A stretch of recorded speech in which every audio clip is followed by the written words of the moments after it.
പണമുണ്ടാക്കാൻ വേണ്ടി പല അപകടം പിടിച്ച ജോലികളും ചെയ്യുന്ന ഒരുപാട് പേർ നമുക്ക് ചുറ്റുമുണ്ട്. പലപ്പോഴും പല ജോലികളും കണ്ടു കഴിഞ്ഞാൽ എന്തിനാണിവർ ഇത്ര റിസ്ക് എടുക്കുന്നത് എന്ന് നമുക്ക് തോന്നിപ്പോകും. അത്തരത്തിൽ കണ്ടു നിൽക്കാൻ പോലും കഴിയാത്തത്ര അപകടം നിറഞ്ഞ ജോലികൾ ചെയ്യുന്ന ചില മനുഷ്യരെയാണ് ഈ വീഡിയോയിലൂടെ നമ്മൾ കാണാൻ പോകുന്നത്. Ship propeller cleaners. വാണിജ്യ കപ്പലുകളുടെ വലിയ പ്രൊപ്പല്ലറുകൾ ക്ലീൻ ചെയ്യുന്ന വളരെ അപകടം പിടിച്ച ജോലിയാണിത്. പലപ്പോഴും വലിയ കപ്പലുകളുടെ പ്രൊപ്പല്ലറുകൾക്ക് 2 നില കെട്ടിടത്തോളം ഉയരമുണ്ടാകും. പ്രൊപ്പല്ലറുകൾ വൃത്തിയാക്കുന്നതിന് പുറമെ പ്രൊപ്പല്ലറുകളിൽ സംഭവിച്ചിരിക്കുന്ന കേടുപാടുകൾ നന്നാക്കേണ്ട ജോലിയും ഇവർക്ക് തന്നെയാണ്. ഇവർ നേരിടുന്ന ഏറ്റവും വലിയ ഒരു പ്രശ്നം വിസിബിലിറ്റിയാണ്. കാരണം പല സമയങ്ങളിലും കടലിൻ്റെ കാലാവസ്ഥ കാരണം കപ്പലിൻ്റെ പ്രൊപ്പല്ലറുകൾ കൃത്യമായി കാണാനോ കേടുപാടുകൾ കൃത്യമായി പരിഹരിക്കാനോ സാധിച്ചേക്കില്ല. ഇത്തരം സമയങ്ങളിൽ ഇവർക്ക് കൂടുതൽ അപകടം നിറഞ്ഞ പല പരീക്ഷണങ്ങളും നടത്തേണ്ടി വരും. ഇതിനെല്ലാം പുറമെ വളരെ മൂർച്ചയേറിയ കപ്പലിൻ്റെ പ്രൊപ്പല്ലറുകളും അപ്രതീക്ഷിതമായി കടലിനടിയിലുണ്ടാകുന്ന അടിയൊഴുക്കും കടൽ ജീവികളുടെയോ മറ്റോ ആക്രമണവും കൈവശമുള്ള ടൂളുകളിൽ സംഭവിക്കുന്ന ഡാമേജുകളും ഇവർക്ക് വലിയ തിരിച്ചടിയാണ്. കപ്പലിൻ്റെ എൻജിൻ പൂർണ്ണമായി ഓഫായതിനു ശേഷമാണ് ഇവർ ഇത്തരത്തിലുള്ള ജോലിക്കായി കടലിനടിയിലേക്ക് ഇറങ്ങാറുള്ളത്. ഈ ജോലിക്ക് കൊമേഴ്ഷ്യൽ ഡൈവിംഗ് ക്വാളിഫിക്കേഷൻസ് പോലുള്ള അഡ്വാൻസ്ഡ് ഡൈവിംഗ് സർട്ടിഫിക്കേഷനുകളും under water welding or maintenance എക്സ്പീരിയൻസും ആവശ്യമാണ്. ഇതിനായി ഡൈവേഴ്സ് സേഫ്റ്റിക്ക് വേണ്ടി ഹെവി ഡൈവിംഗ് ഗിയർ ധരിച്ച് ദീർഘനേരം വെള്ളത്തിനടിയിൽ ചിലവഴിക്കാറുണ്ട്. ഇത്തരത്തിലുള്ള ഡൈവേഴ്സിന് ഏകദേശം വർഷം 50 ലക്ഷത്തോളം രൂപ സാലറിയായി ലഭിക്കാറുണ്ട് എന്നാണ് കണക്ക്. Bus driver. അപകടം നിറഞ്ഞ ജോലികളുടെ ലിസ്റ്റിൽ ഒരു ബസ് ഡ്രൈവറിന് എന്ത് കാര്യം എന്നായിരിക്കും നിങ്ങൾ ചിന്തിക്കുന്നത്. എന്നാൽ പെറുവിലെ ലിമയിലേക്കുള്ള 1258 റൂട്ടിലെ ബസ് ഡ്രൈവർമാർ ആൻഡീസ് പർവ്വത നിരകളിലൂടെ ലോകത്തിലെ തന്നെ ഏറ്റവും അപകടകരമായ റോഡുകളിൽ ഒന്നിലൂടെയാണ് വാഹനം ഓടിക്കുന്നത്. ഇടുങ്ങിയതും വളഞ്ഞു പുളഞ്ഞതുമായ ഈ പാതകളിൽ കുത്തനെയുള്ള കൊക്കകളും ഷാർപ്പ് ടേണുകളും വളരെ കുറഞ്ഞ ഗാർഡ്റെയിലുകളുമാണുള്ളത്. അതിനാൽ തന്നെ യാത്രക്കാരെ സുരക്ഷിതമായി എത്തിക്കാൻ ഡ്രൈവർമാർക്ക് നല്ലതുപോലെയുള്ള ശ്രദ്ധ ആവശ്യമാണ്. പലപ്പോഴും മഴയോ മഞ്ഞോ പോലുള്ള പ്രതികൂല കാലാവസ്ഥയിൽ ഈ റോഡുകളിൽ വിസിബിലിറ്റി വളരെ കുറവായിരിക്കും. സത്യം പറഞ്ഞാൽ ജീവനും മരണത്തിനുമിടയിലുള്ള നിമിഷങ്ങളാണ് ഈ റോഡിലൂടെയുള്ള യാത്ര.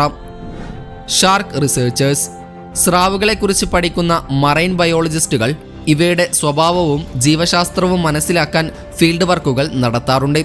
ഇവരെ ഷാർക്ക് റിസർച്ചേഴ്സുകൾ എന്നാണ് വിളിക്കുന്നത്. വളരെ അപകടകാരിയായിട്ടുള്ള ഗ്രേറ്റ് വൈറ്റ് ഷാർക്കുകളെയൊക്കെ നിരീക്ഷിക്കാൻ പലപ്പോഴും ഇവർ ഓപ്പൺ വാട്ടറിൽ കേജുകളോ ഫ്രീ ഡൈവിംഗ് ടെക്നിക്കുകളോ ഉപയോഗിക്കുന്നു. ട്രാക്കിംഗ് ഉപകരണങ്ങൾ സ്ഥാപിക്കുക, സാമ്പിളുകൾ ശേഖരിക്കുക, ഇവയുടെ ബിഹേവിയർ രേഖപ്പെടുത്തുക എന്നിവയെല്ലാം ഈ ജോലിയിൽ ഉൾപ്പെടുന്നു. അപ്രതീക്ഷിതമായി ഉണ്ടാകുന്ന സ്രാവുകളുടെ ആക്രമണം, കടലിനടിയിലെ ശക്തമായ അടിയൊഴുക്ക്, ഉപകരണങ്ങളുടെ തകരാറുകൾ തുടങ്ങിയവ ഇത്തരത്തിലുള്ള ഗവേഷകർക്ക് വലിയ ഭീഷണിയാണ്. അതൊക്കെ കൊണ്ട് തന്നെ ഇവർക്ക് പലതരത്തിലുള്ള പരിശീലന പദ്ധതികൾ കഴിഞ്ഞതിന് ശേഷമാണ് ഇവരെ കടലിനടിയിലേക്ക് ഇറക്കുന്നത്. പലപ്പോഴും റിസർച്ച് ബോട്ടുകൾ ഇവരുടെ കൂടെ ഉണ്ടാകാറുണ്ട്. Sewer divers. വലിയ നഗരങ്ങളിലെ ഓടകളും അഴുക്കുചാലുകളും മറ്റും വൃത്തിയാക്കുന്ന വളരെ അപകടം നിറഞ്ഞ ജോലിയാണിത്. മലിനജലം, ഡെബ്രിസ്, മനുഷ്യമാലിന്യം, രാസവസ്തുക്കൾ പോലുള്ള അപകടകരമായ വസ്തുക്കളിലേക്കാണ് ഇവർ മുങ്ങിത്താഴാറുള്ളത്. അണുബാധകളിൽ നിന്നും മീഥേൻ അല്ലെങ്കിൽ ഹൈഡ്രജൻ സൾഫൈഡ് പോലുള്ള വിഷവാതകങ്ങളിൽ നിന്നും സംരക്ഷിക്കാൻ ഡൈവിംഗ് ഗിയറും ഹസ്മറ്റ് സ്യൂട്ടുകളും ഈ ജോലിക്ക് ആവശ്യമാണ്. ഇത്തരത്തിലുള്ള അഴുക്കുചാലുകളിലെ തടസ്സങ്ങൾ നീക്കം ചെയ്യാനും പൈപ്പുകൾ നന്നാക്കാനും പ്രത്യേകമായി പരിശീലനവും ഉപകരണങ്ങളും നൽകാറുണ്ട്. മുങ്ങിമരണം, ഉപകരണങ്ങളുടെ തകരാർ, രോഗാണുക്കളുമായുള്ള സമ്പർക്കം എന്നിവയെല്ലാം ഇത്തരം ജോലിക്കാർക്ക് വലിയ ഭീഷണിയാണ്. ഇത്രയും റിസ്ക് ഉള്ളതുകൊണ്ട് തന്നെ അമേരിക്ക പോലുള്ള ഡെവലപ്ഡ് കൺട്രികളിൽ ഇവർക്ക് ലക്ഷക്കണക്കിന് രൂപ സാലറിയും ലഭിക്കാറുണ്ട്. Storm Chasers. കൊടുങ്കാറ്റ്, ചുഴലിക്കാറ്റ്, ശക്തമായ ഇടിമിന്നൽ തുടങ്ങിയ തീവ്ര കാലാവസ്ഥ പ്രതിഭാസങ്ങളെ പിന്തുടർന്ന് ശാസ്ത്രീയമായ പഠനത്തിനായി ഇൻഫർമേഷനുകൾ കളക്ട് ചെയ്യുന്ന ജോലിയാണിത്. കാറ്റിൻ്റെ വേഗത, മർദ്ദം, മറ്റ് സാഹചര്യങ്ങൾ എന്നിവ അളക്കാൻ അനിമോമീറ്റർ അല്ലെങ്കിൽ മൊബൈൽ റഡാർ യൂണിറ്റ്സ് പോലുള്ള കാലാവസ്ഥാ ഉപകരണങ്ങൾ ഇവർ ഉപയോഗിക്കുന്നു. അതിനാൽ തന്നെ ശക്തമായ കൊടുങ്കാറ്റിലേക്കും ചുഴലിക്കാറ്റിലേക്കും മറ്റും വാഹനമോടിച്ച് ഇതിനടുത്തെത്തി നിരീക്ഷിക്കുന്നതിനാൽ തന്നെ ഇവർക്ക് പലതരത്തിലുള്ള അപകട ഭീഷണികളുമുണ്ട് എന്നതാണ് സത്യം. മെറ്ററോളജി, നാവിഗേഷൻ, എമർജൻസി റെസ്പോൺസ് എന്നിവയിൽ ഇത്തരത്തിൽ ജോലി ചെയ്യുന്നവർക്ക് പരിശീലനം ആവശ്യമാണ്. പലപ്പോഴും ഇവർ കാലാവസ്ഥാ നിരീക്ഷണ സാങ്കേതിക വിദ്യകളുള്ള പ്രത്യേക ടീമുകളായിട്ടാണ് പ്രവർത്തിക്കുന്നത്. ഇവരുടെ വിവരങ്ങൾ കാലാവസ്ഥാ പ്രവചനത്തിനും ദുരന്ത മുൻകരുതലിനും സഹായകമാണ്. US മിഡ്വെസ്റ്റ് പോലുള്ള പ്രദേശങ്ങളിൽ സ്റ്റോം സീസണുകളിലാണ് പ്രധാനമായും ഇവർ ഈ ജോലി ചെയ്യാറുള്ളത്. ബ്രിഡ്ജ് പെയിന്റേഴ്സ് വലിയ പാലങ്ങളുടെ സ്ട്രക്ചറും ക്വാളിറ്റിയും സംരക്ഷിക്കാൻ സ്റ്റീൽ സർഫസിൽ പ്രൊട്ടക്റ്റീവ് കോട്ടിങ്ങുകൾ പെയിന്റ് ചെയ്യുന്ന ജോലിയാണിത്. നൂറുകണക്കിനടി ഉയരത്തിൽ ജോലി ചെയ്യുന്ന ഇവർ ബിസിയായ റോഡുകൾക്ക് മുകളിലോ നദികൾക്ക് മുകളിലോ ഉള്ള പാലങ്ങളുടെ മുകൾ ഭാഗങ്ങളിലേക്ക് എത്തിച്ചേരാൻ ഹാർനസുകളും സ്കഫോൾഡിങ്സും ഉപയോഗിക്കുന്നു. പാലങ്ങളിലെ തുരുമ്പ് സാൻഡ് ബ്ലാസ്റ്റിംഗ് ചെയ്യുക, ആന്റി കൊറോസീവ് പെയിന്റ് അപ്ലൈ ചെയ്യുക തുടങ്ങിയതെല്ലാം ഈ ജോലിയിൽ ഉൾപ്പെടുന്നതാണ്.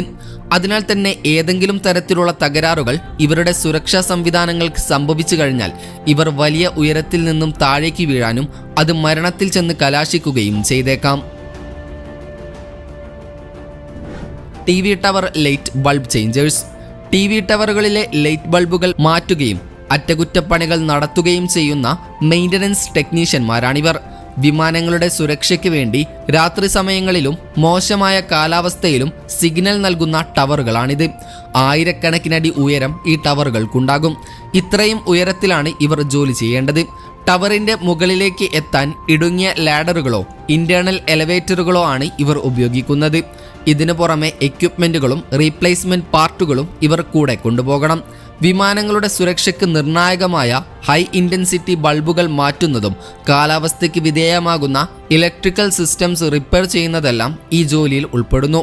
മുകളിൽ നിന്നും താഴേക്ക് വീഴൽ, ഷോക്കേൽക്കൽ, മിന്നൽ തുടങ്ങിയ ഒരുപാട് അപകട സാധ്യതകൾ തരണം ചെയ്തു വേണം ഇവർ ജോലി ചെയ്യാൻ.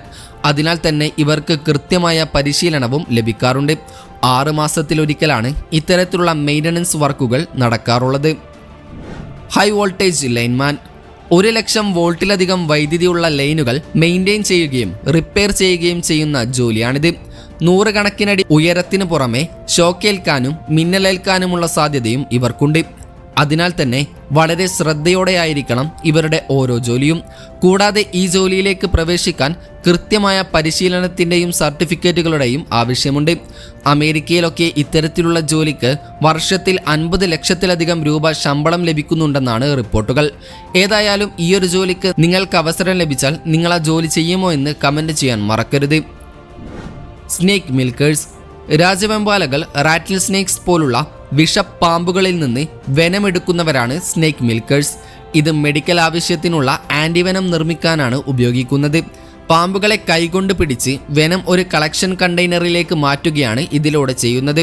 അതിനാൽ തന്നെ പാമ്പുകളിൽ നിന്ന് കടിയേൽക്കാതെ കൃത്യമായി വെനം കളക്ട് ചെയ്യാൻ ഈ ജോലിക്കാർക്ക് നല്ല ശ്രദ്ധയും പരിശീലനവും ആവശ്യമാണ്.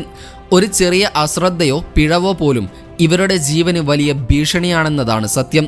ചില ജോലിക്കാർ 2 മണിക്കൂറിനുള്ളിൽ 150 പാമ്പുകളുടെ വരെ വെനം കളക്ട് ചെയ്യാറുണ്ടത്രേ. ഈ ജോലി ചെയ്യുന്നവരിൽ ഒരുപാട് പേർ കൈത്തഴക്കം കിട്ടാനായി ഗ്ലൗവുകൾ യൂസ് ചെയ്യാറില്ലത്രേ. അതിനാൽ തന്നെ ഇതും വലിയൊരു അപകട സാധ്യതയാണ്. ഓരോ വർഷവും ആയിരക്കണക്കിന് പാമ്പുകടി കേസുകൾക്ക് ചികിത്സ നൽകുന്നതിൽ ഈ ജോലി വളരെ നിർണായകമാണ്. ഏതായാലും ഈ കൂട്ടത്തിൽ നിങ്ങൾക്ക് കോടിക്കണക്കിന് രൂപ നൽകിയാലും നിങ്ങൾ പോകില്ലെന്നുറപ്പുള്ള ജോലി ഏതാണെന്നും ഇതിന് പാർട്ട് 2 ആവശ്യമാണെങ്കിൽ അതും കമൻറ്റ് ചെയ്യാൻ മറക്കരുത്. അപ്പോൾ മറ്റൊരു ഇൻഫോർമേറ്റീവായ വീഡിയോയുമായി വരുന്നത് വരെ ഗുഡ് ബൈ.